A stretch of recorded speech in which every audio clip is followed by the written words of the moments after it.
Adrienne Scarcella. Adrienne Scarcella. My mom my dad was married and he had an affair on his wife with my mother. So I was the product of an affair. My dad was not around at all.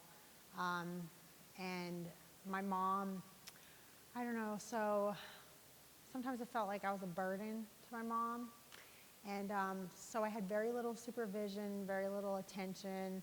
It was kind of, as long as you're not like causing ruckus, everything's okay, you know? So, so I kind of was just out there to do whatever. So I had always like had a yearning for like attention and love because it was something that I was lacking. When I was in elementary school, I excelled in school, and so I got that attention and acceptance from my teachers, which was a healthy outlet. I was okay, you know. When I got a little older, though, and hit puberty, I started getting attention from boys, and I didn't know how to handle it, but at the same time, I loved it. It was some type of love, or I thought love, you know. And so when I was 11 years old, I was at a friend's house, and she had an older brother, and he had his friends over there, and that was my first encounter with any type of sexual experience, which led to a rape. And something that was like, I don't know, I just remember crying and telling him to stop, and my friends were in the other room, and like everybody heard me, but nobody did anything, so I felt kind of betrayed by everybody. And then after it had happened, the next day at school, my friends had went around telling everybody that I was a slut and that I was a whore because I had had sex with this guy, but I hadn't done it willingly. So that was my first experience, and there was a lot of shame associated with that, especially with the way my friends handled it and went and told everybody at school, and so it was something that I just tried to like block out and just act like it didn't happen. Shortly after that, I was raped by a family member, and this went on sporadically.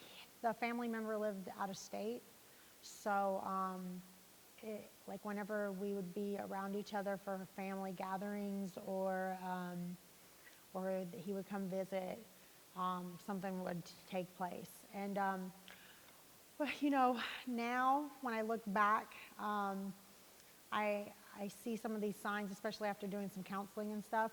But he was always around, and like I remember being, I don't know, 7, 8, 9, and my mom letting him sleep in the same room and bed as me as a little kid. Nothing had happened then, but still, I mean, right there, that's just, it's not right, you know? And so from like counselors and stuff, they talked about like him doing grooming on me and stuff like that. And I was, again, that shame and guilt and feeling responsible and feeling like I did something wrong, that I was bad. And so it was my big, deep, dark secret.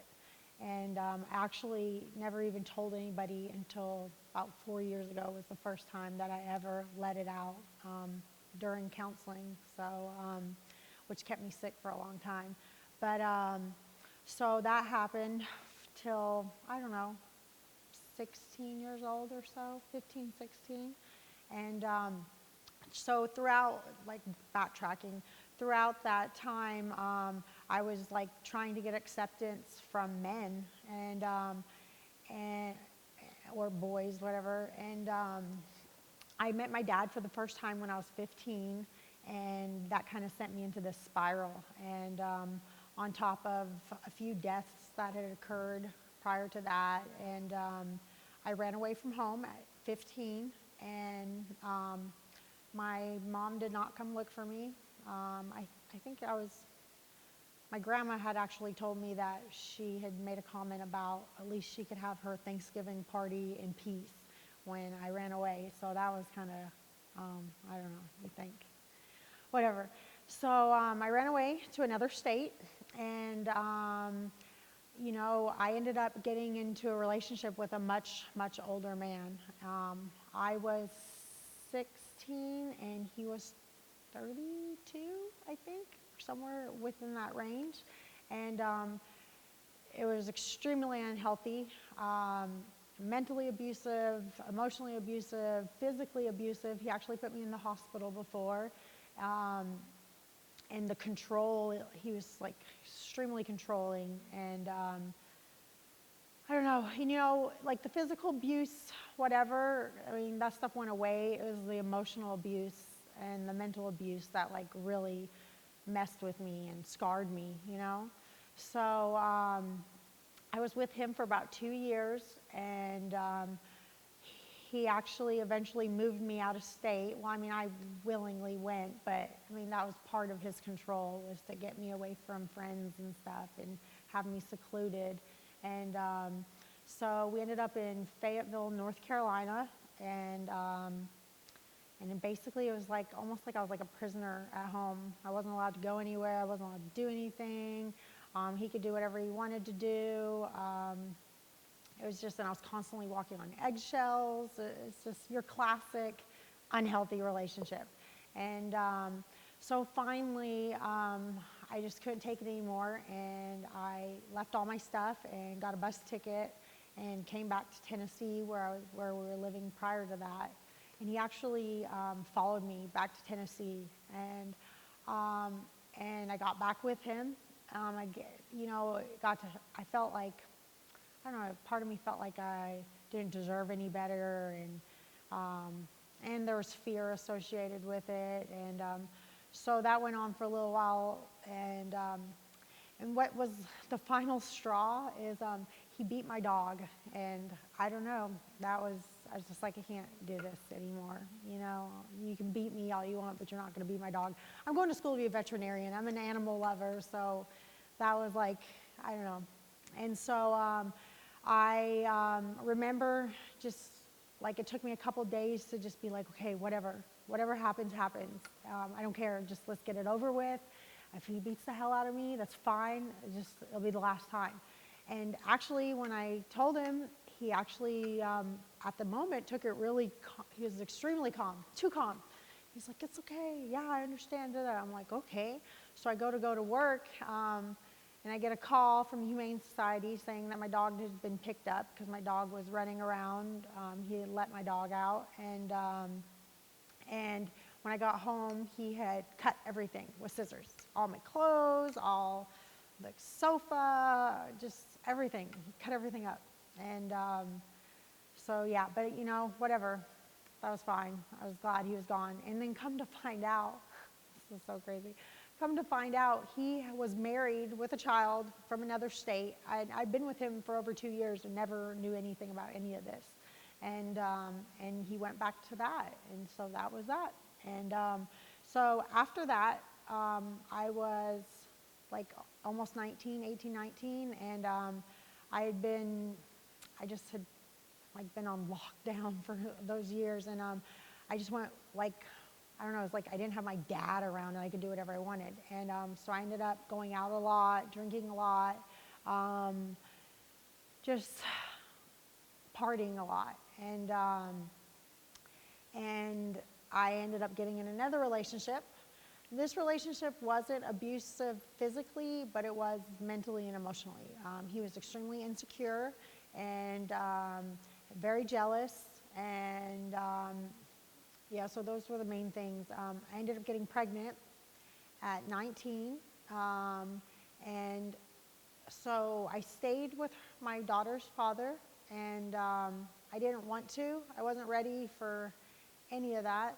Okay, so I became pregnant with my daughter at age 19. I was not ready to be a mom. I was not ready. I didn't even want to be with that man that I was with.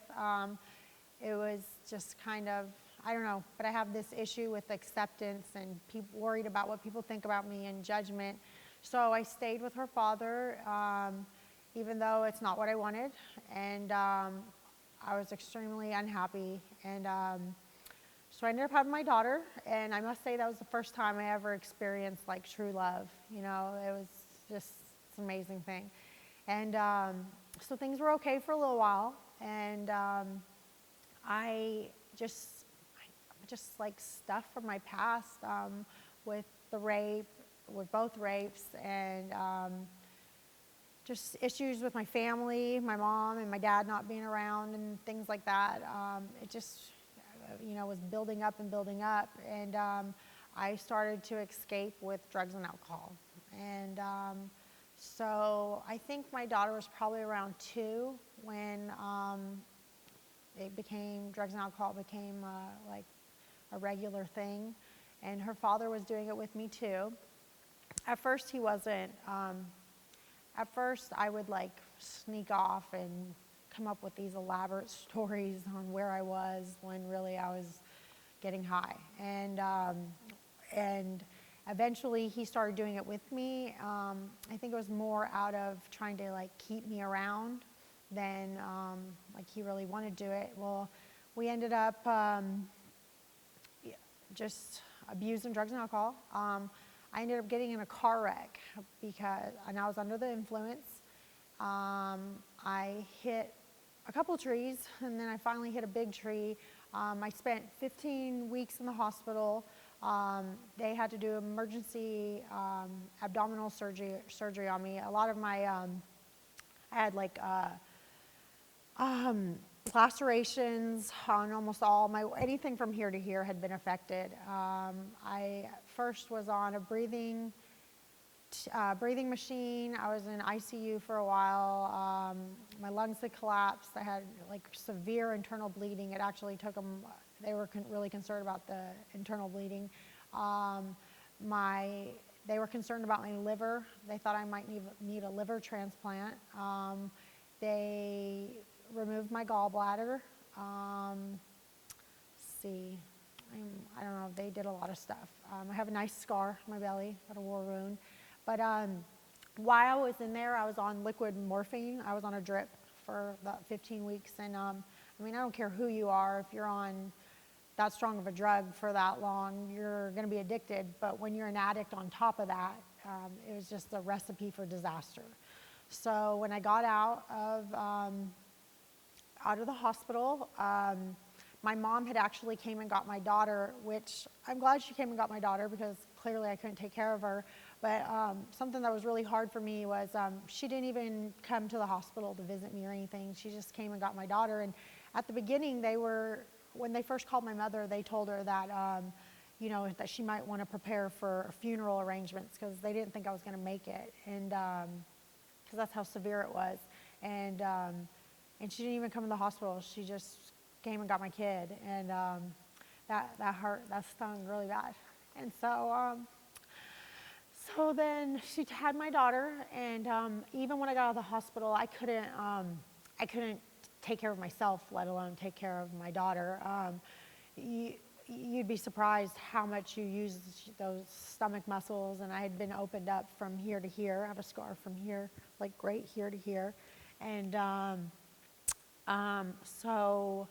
and my insurance wouldn't pay for an in-home nurse, so I would be at home by myself in the bed while my daughter's father would go to work, and because he had to go to work to pay the bills. And so I'd be home from like 8 to like 5, and I just remember like I couldn't get up to go to the bathroom or anything. So if whatever happened. And it was really I don't even know the word to explain.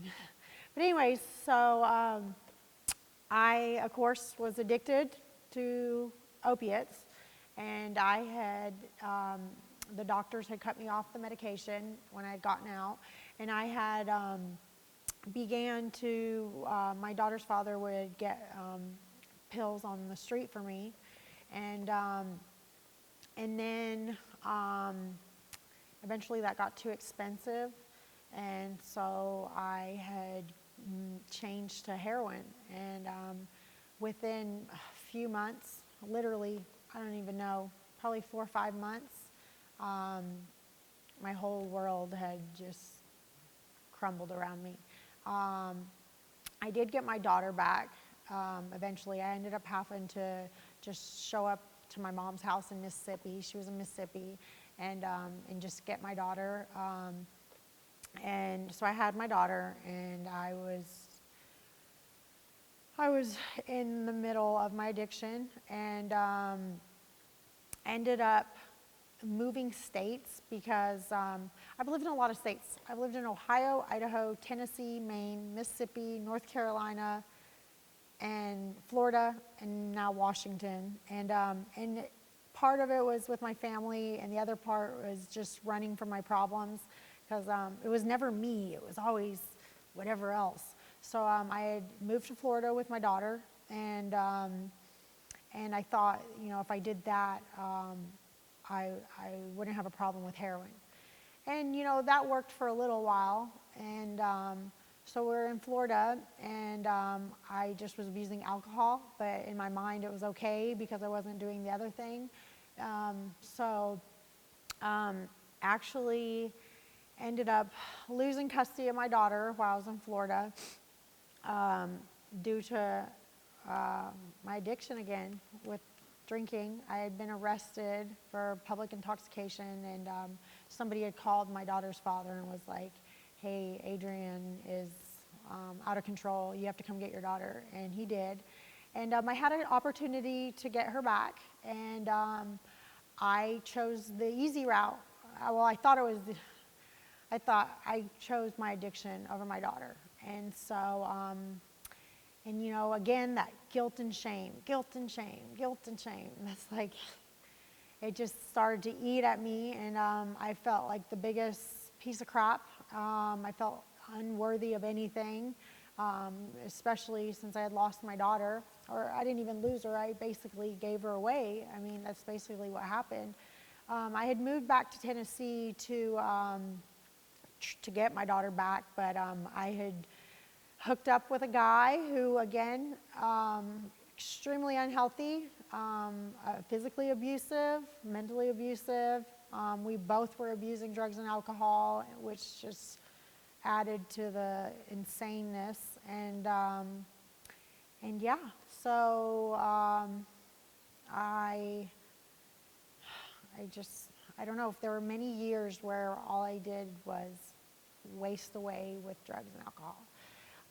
So I decided to bounce state again, because it's not me, it's where I'm at, or it's my boyfriend or whatever. And so I ended up in Tacoma, Washington.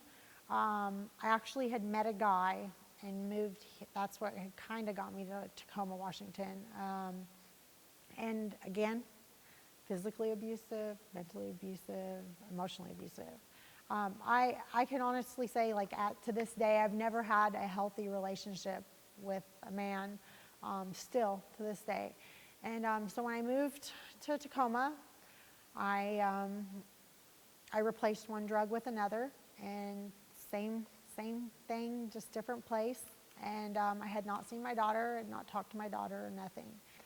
I ended up eventually homeless and on the street, and during that time, I had experienced more rapes, multiple rapes actually, and again, I felt like I was to blame because I had put myself in those positions, and just by the lifestyle I was living, and there were other times that God only knows what really happened. I was too oblivious to even know because I was under the influence, and So I ended up getting pregnant again with my son, and I was in denial. I was not ready. I was just in denial. I was like, no way could this be happening again. And again, I felt like I did not deserve anything, especially the life of a precious child, especially after what I had done with my daughter. I just absolutely hated myself. I had no self-worth, and I daily was wishing that I would die. So I had my daughter, or my son, I'm sorry, I had my son, and I actually had my son at a drug house. Nobody would call the cops or the ambulance because it was a drug house, and they didn't want the police there. So I ended up having, they say I had my son in the ambulance, but my son was already like crowning and stuff before the ambulance had even gotten there. A neighbor had called because they heard me screaming and stuff. So when I get to the hospital, my son's father, sorry, I'm kind of backtracking. That was an extremely unhealthy relationship. Every relationship's been extremely unhealthy. Again, that was physically abusive. While I was pregnant, he had put his hands on me multiple times. I remember him busting my eye and and it was always over nothing. And so while I was pregnant, that had gone on. When I had my son in the hospital, the state was notified, CPS was notified, because I had drugs and alcohol in my system. And at the time, I was extremely just very hostile and angry. And now, though, when I look back, it was like the biggest blessing in disguise that could ever happen. So they took my son, CPS took my son from the hospital, and he went into a foster home. CPS offered me a bunch of services, and I did not take them. I, for some reason, thought I was more worried about my son's father and what he was doing and why didn't he want to be with me and da-da. And so I was focused on that, which so sick. And we were always fighting. It got to the point where we were both fighting each other, you know. I don't know why I thought that was more important at the time, but as sick as I was, that's what I thought. So eventually, one day, he would beat me up all the time, and one day he spit in my face, and I was just like, I don't know, I was just like, what am I doing? This is insane, what am I doing? So somebody had recommended a place called the New Phoebe House Association. It's a clean and sober house for women and children.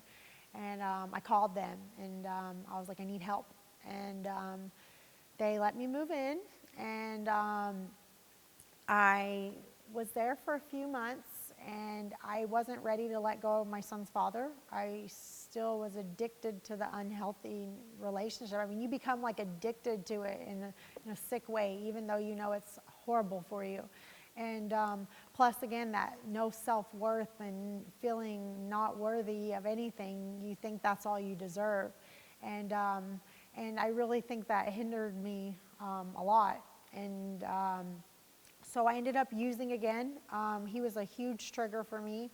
Either he would treat me really horribly and I felt like I needed to go use drugs or alcohol to not deal with it, or he would do something to make me mad and I would use that as an excuse. It was just it was so sick. And so I ended up leaving the house and relapsing, and I did that for a few months, and I had not seen my son or anything. During this whole time, I still hadn't talked to my daughter, nothing, just absolutely nothing. And so when I ended up in jail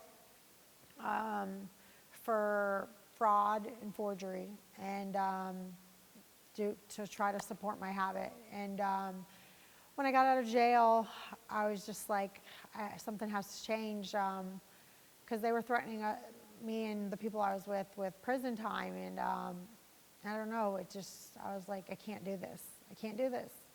This isn't me, you know? This isn't me. And so when I got out of jail, the Phoebe House let me come back, and they said, okay, you have to go to treatment. And I was like, fine, I'll do whatever. And so I went to treatment. It was actually my second inpatient facility that I'd been to. I'd been to one in Knoxville, Tennessee. And when I went there, I'd just done it to try to please people. It wasn't because I really felt like I needed help or anything. But this time, I was willing to do whatever. So while I was in inpatient, my lawyer had called and said, because my son was almost 2 years old, well, he was like a year and a half by now, and my lawyer had called called the inpatient and said, okay, I'm sending paperwork for you to sign your rights over to your son because they're not going to give you your kid back. You've burnt your bridges too many times. I think they say like after a year they try to find a permanent plan for a child who's in foster care. And so Naomi, who's the director of the Phoebe House, I remember calling her crying, freaking out. They're going to take my baby, they're going to take my baby. And she's like, don't sign the papers. Whatever you do, don't sign the papers. And I'm like, but my lawyer's telling me, she's like, don't do it, don't do it. And again, that whole thing of feeling not worthy or like I don't deserve it or deserve my son, definitely. And so I was really thinking about signing the papers just because I just thought maybe that'd be the best thing. But Naomi was like, don't do it, don't do it. CPS had required me to do domestic violence treatment, intensive therapy, and I had been diagnosed with severe PTSD and anxiety just from everything. And so in the house, the Phoebe House is really supportive, and they want to get you any help that you need in any aspect. So I had did the Crystal Judson Center, domestic violence. They had like a support group weekly. I did that. And then I got hooked up with the YWCA, and I completed one of their programs. And it just, wow, just to be around other women and to hear other stories and just to learn about like all the different red flags and just behaviors. And but most importantly, once just being able to, with treatment, with outpatient treatment and with therapy, just to like regain my self-confidence and my self-worth and my self-love. And that's what really, got me to like realize that I deserve way better than that, And I did get custody of my son back. He was supposed to be here with us today, but he ended up going to the spray park. But so I got custody of my son back. I do have communication with my daughter. That's a long process, and there's many years of damage that I've done, and that's going to take a long time. But yeah. So and I had sworn off relationships to just to get to know myself and to get to know myself and to be okay with myself. Because if I can't be okay with myself, then I'm just going to attract the wrong type of people. And so the past few years, I've just been working on myself and working on my relationship with my children. I went back to school and actually graduated last week with associates in biology. I'm transferring to PLU in the fall. I want to be a veterinarian, so I have a lot of school ahead of me. And I don't know. I have next July 26th, I'll celebrate 4 years clean and sober. I'm really active in NA, Narcotics Anonymous. That's a huge part of my life. And I'm actually still in a program with the YWCA. So that's been continuous care that I've had and just support, And so I don't know what else. To get help, to get away from it. And again, I think my biggest thing was thinking that I wasn't worth it and that that's all I deserved, and to know that they are worth way more and they don't deserve anything like that. If somebody's making you feel these horrible feelings, that's not okay. And you do deserve better. I think that was my biggest problem.